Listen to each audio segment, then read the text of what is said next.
สบายดีวันนี้แม่นวันพุธวันที่7 เดือน 11 พฤศจิกายนปี2021เนาะวันนี้เราจะมาเรียนวิชาคณิตศาสตร์บทที่3การหารก่อนที่เราจะไปเรียนวิชาการหารอาจารย์จะทวนขึ้นเรียนเก่าก่อนว่าพวกเราเรียนจื่อยังได้แลเนาะเป็นแผนทับใดเกี่ยวกับเรียนเก่าว่า1 มื้อมีจักชั่วโมงเนาะอาจารย์ต้องรอแต่ละคนว่าจะตอบได้เนาะ1 มื้อมีอยู่24 ชั่วโมง1 ชั่วโมงมี60 นาทีแล้วก็1 นาทีมี60 วินาทีแล้วก็1 วินาทีมีอยู่60 วินาทีเนาะแต่ละคนตอบได้เป็นคน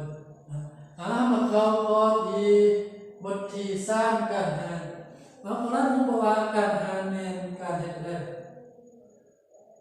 เนาะการหารแม่นการแบ่งให้เท่ากันการแบ่งให้เท่ากันมาเข้าข้อที่1มีมะเกียง12 หน่วยลองมาแบ่ง2 วิธีต่อไปนี้ข้อต่อวิธีแบ่งเป็นจำนวนเท่ากันให้สร้างผลข้อวิธีย้ายให้คนละ3 หน่วยมาเข้าข้อก่อนเนาะข้อวิธีแบ่งจำนวนเท่ากันให้สร้างผลมาเบิ่งเทื่อที่1แบ่งให้1 คน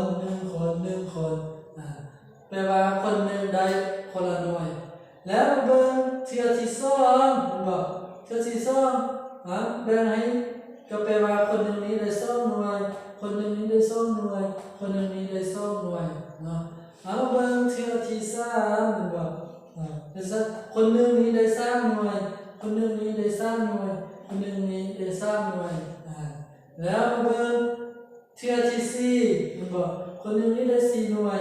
คนหนึ่งนี้ได้4 หน่วยคนหนึ่งนี้ได้4 หน่วยแปลว่าแบ่งให้สร้างคนแปลว่าคนหนึ่งมันบอกได้4 หน่วยเห็นบ่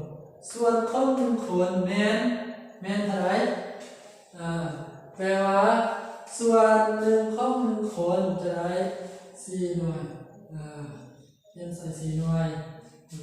อันนี้แม่นการแบ่งให้เท่ากันให้สร้างคนอันนี้แม่นวิธีที่1มาเบิ่งวิธีที่2วิธีย้ายให้คนละ3 หน่วยนะวิธีย้ายให้คนละ3 หน่วย1 หน่วยก็คนหนึ่งนี้ได้3 หน่วยอีกคนหนึ่งนี้ได้3 หน่วยอีกคนหนึ่งนี้ได้3 หน่วยอีกคนหนึ่งนี้ได้3 หน่วยแปลว่าได้คนละ3 หน่วยแปลว่ามีจักคนมีอยู่4 คนอันนี้มี4 คน1 คน 2 คน 3 คน 4 คนมีอยู่4 คนได้คนละ3 หน่วยอันนี้แปลว่ามีอยู่3 คนได้คนละ4 หน่วยเนาะเบิ่งต่อไปถ้าขนม12 ก้อนให้สร้างคนจำนวนเท่ากันจะได้คนละ4 ก้อนถ้าเขียนเป็นประโยคสัญลักษณ์จะได้ดังนี้นะครับเป็นสัญลักษณ์บอก12 ก้อน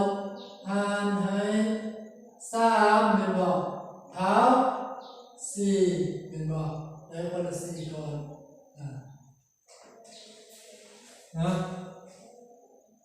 ได้คนละ4 ก้อนถ้าว่า12 คนหารให้3 คนจะได้คนละ14 ก้อนนี่คือกับข้อที่นี้บอกข้อจะได้คนละ4 ก้อนนะมาต่อข้อที่3จงแบ่งฝ้าตุกน้ำ10 ตุกฝ้าตุกน้ำ10 ตุกเป็น10 ฝ้าเป็น2 กลุ่มที่มีจำนวนเท่ากันและเขียนเป็นประโยคสัญลักษณ์ประโยคสัญลักษณ์ให้มีตุกน้ำ10 ตุกนะมาแบ่งให้คน2 คนถ้าเป็นสัญลักษณ์ก็แปลว่า10หารให้2 10หารให้2 มีตุกฟ้าน้ำอยู่10ฟ้าบอกหันให้2คนแต่ว่าแต่ละคนจะได้จากฟ้านะก็แปลว่าได้5มันบอกได้5ฟ้าก็คือว่าเอา2คูณยังให้เท่า10ก็แปลว่า2คูณ5เท่า10 2 5 10เนาะเอิ้นว่าการหารอันนี้เป็นการหารการเรียนมาสำนี้ทั้งหมดเรียนสำนี้อยากให้พวกเราเจอ